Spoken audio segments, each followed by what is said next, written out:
nasci na capital do Rio, né? Moro aqui em Caxias desde os 10 anos de idade. Antes da gente vir para cá, a gente morou no Complexo do Alemão, na Vila Cruzeiro. E aí a gente vem para cá com os 10 anos e aí estudou a vida toda em Caxias. A gente fez formação de professores no Instituto de Educação Roberto Silveira. E a minha vida é: moro, estudo, trabalho, me divirto e milito em Caxias. Se fosse fazer uma definição minha, eu diria que sou Rose flamenguista de pai e mãe, filha de uma costureira, né? Tenho 2 irmãos. Acho que por aí.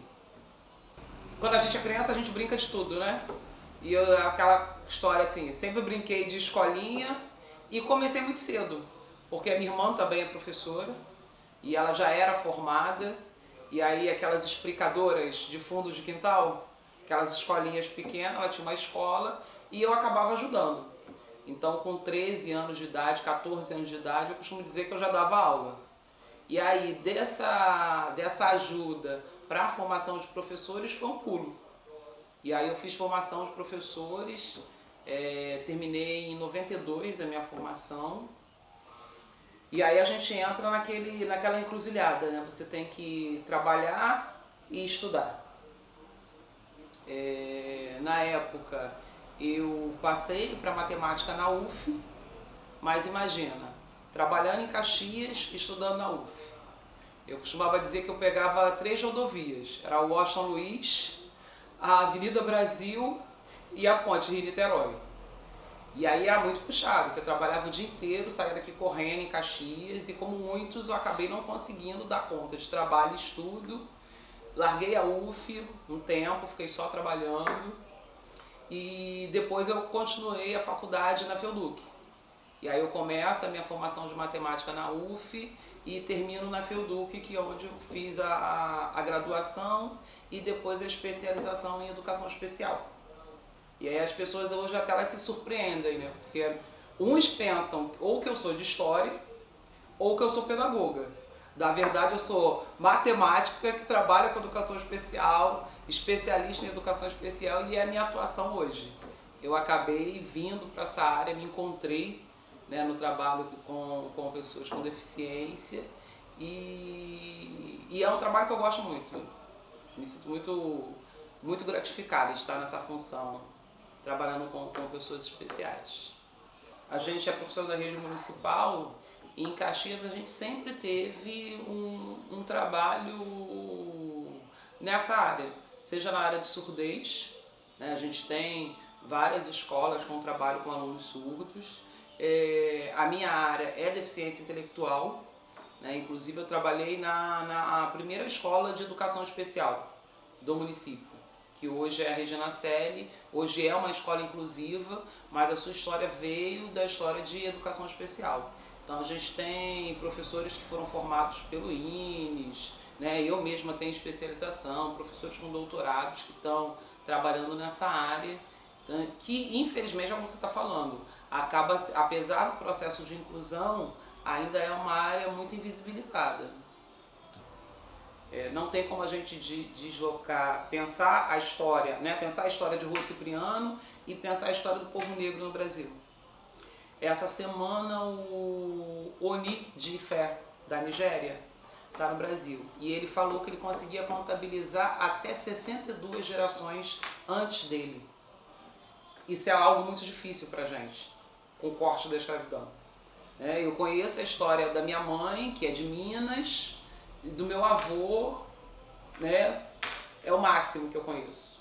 Por exemplo, do meu pai, eu não conheço a família do meu pai. E se a gente for buscar mais atrás ainda, a gente não sabe da nossa história, né? Sabe no máximo até nossos avós. Avós, bisavós já acabam se perdendo. Então assim, o que eu sei da história da minha mãe, que é de Leopoldina, né? E aí a família dela, meus avós, que era a Odete Barbosa e o tio Neco, que é o que a gente fala, vieram de Leopoldina naquela época da FINEME. Eles foram funcionários da FINEME. e vieram para cá, se instalaram em Xerém, moraram muitos anos em Xerém, e quando a FINEME fechou, eles vieram morar na Figueira. Que aí meus avós moraram na Figueira esse período todo, que quando a gente vem para Caxias, a gente vem para morar na casa que era dos meus avós. Né? E da parte do meu pai, o que eu sei é que eles eram caiçaras. Né? Eles eram de Araruama e eram caiçaras. Então, assim, para a gente reconstruir a nossa árvore genealógica, né, enquanto família negra, é sempre mais difícil. Muito mais difícil. Na verdade, assim, eu acho que a trajetória política ela foi uma consequência. Eu estudei na UF, mas antes de estudar na UF, eu participei do pré-vestibular para negros e carentes. Eu acho que, na verdade, a minha militância começa quando eu tenho contato com o pré-vestibular para negros e carentes, que era lá no Quilombo de São João, né? Aquela época do Frei Davi, que começou a construir esse processo aqui na Baixada. E aí, na necessidade de ir para uma universidade pública, a gente começa no pré-vestibular e acho que foi fundamental, porque no pré-vestibular aí você começa a entender por que você tem que estar no pré-vestibular para negros carentes, né? O que te leva a estar nesse espaço. Então acho que foi fundamental para eu perceber e ter uma leitura de mundo. Foi isso que me fez perceber essas desigualdades e a necessidade da gente estar construindo coletivamente em alguns espaços.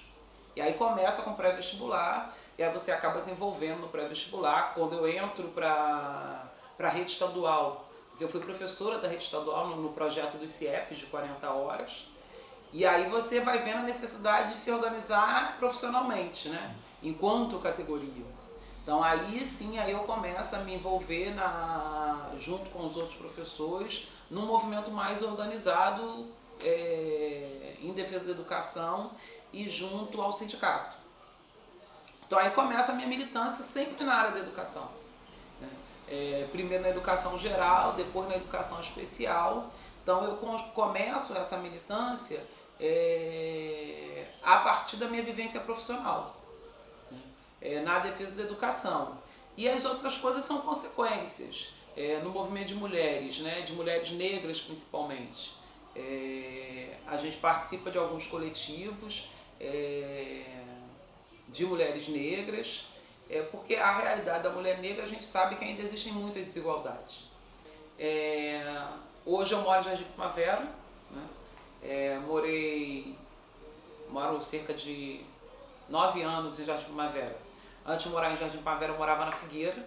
A gente costuma brincar, a cria, né? Então eu sou cria da Figueira. A brincadeira que a gente fazia é cria da Figueira, mas não conhece o supermercado Rosana. Era a brincadeira que estava rolando na época da cria. Então hoje eu moro em Jardim Primavera. E como que eu vejo Caxias, né? A Baixada Fluminense sempre foi vista pelo seu lado negativo.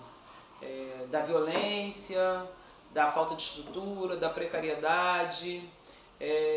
E aí, na contramão disso, eu vejo o Duque de Caxias como uma cidade de grande potencial.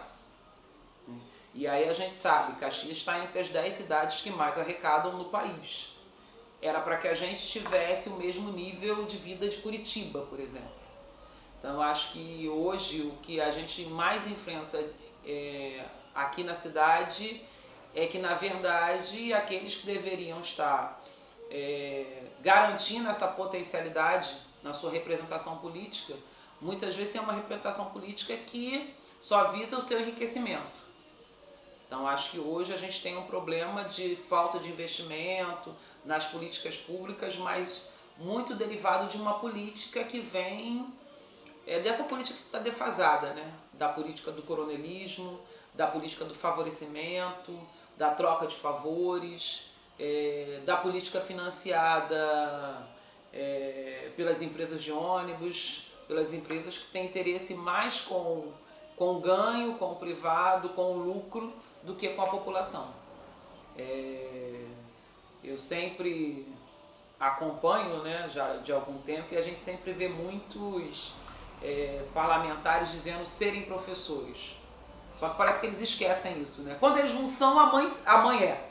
Mas parece que eles esquecem isso.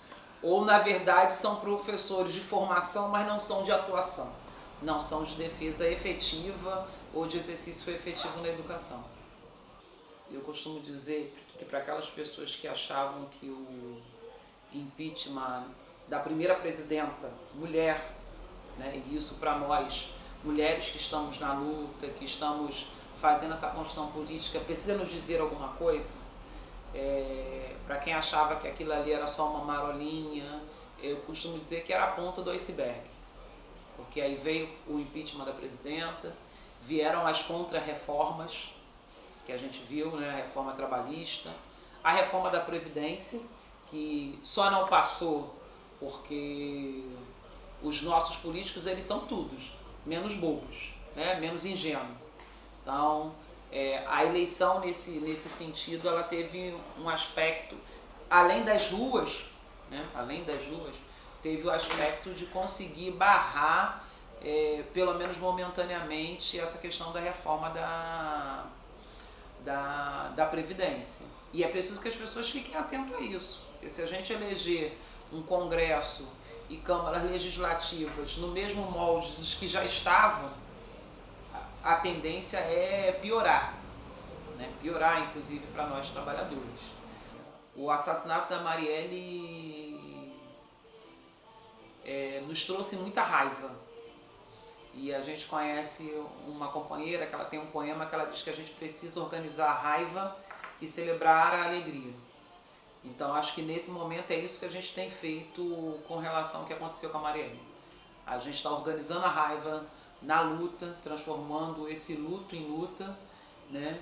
E resgatando a nossa alegria, trazendo a importância de mais representatividade. Rose, que ninguém conhece. Adora comida nordestina. Pode fazer propaganda? Mussarela. Ai, ai. Amigo. Acho que não, você adora comida nordestina. Nessa lista aí tá mussarela, Sobral, a nossa feira, né? Nossa feira de domingo é o que há. Acho que tem que dar aquela passadinha na feira de domingo. Eu sou a Rose, que eu adoro cinema. Brinco até com o pessoal que a gente é daquela época que passava 2 filmes já. Era muito bom. Pena que hoje não é mais assim, você tem que pagar 2 entradas. Então acho que o cinema assim, das coisas que eu mais gosto de fazer é cinema. Acho que assim, a conjuntura que nós estamos vivendo no país está uma conjuntura muito difícil. E a gente está naquele momento que aquele jargão de que discutir política, religião e futebol, né? A gente tem esse jargão. Política, religião e futebol não se discute. O que nós estamos vivendo hoje está mostrando que a gente precisa sim. A gente precisa discutir religião no sentido do respeito à diversidade. A gente precisa discutir a política no sentido amplo, mais do que política partidária, mas você acorda fazendo política quando você decide se você vai por esse caminho ou por aquele, com quem você vai, e que nesse sentido a gente precisa estar se organizando para discutir que Caxias a gente quer, que país a gente quer, na nossa igreja, no nosso local de trabalho, porque acho que Caxias tem um povo que ele merece uma Caxias melhor. A gente constrói essa cidade todos os dias, tanto quando a gente consome aqui, quando a gente trabalha. Então acho que se tem uma mensagem que eu gostaria de deixar para as pessoas é que elas precisam se movimentar para que Caxias se torne melhor. Acho que é isso.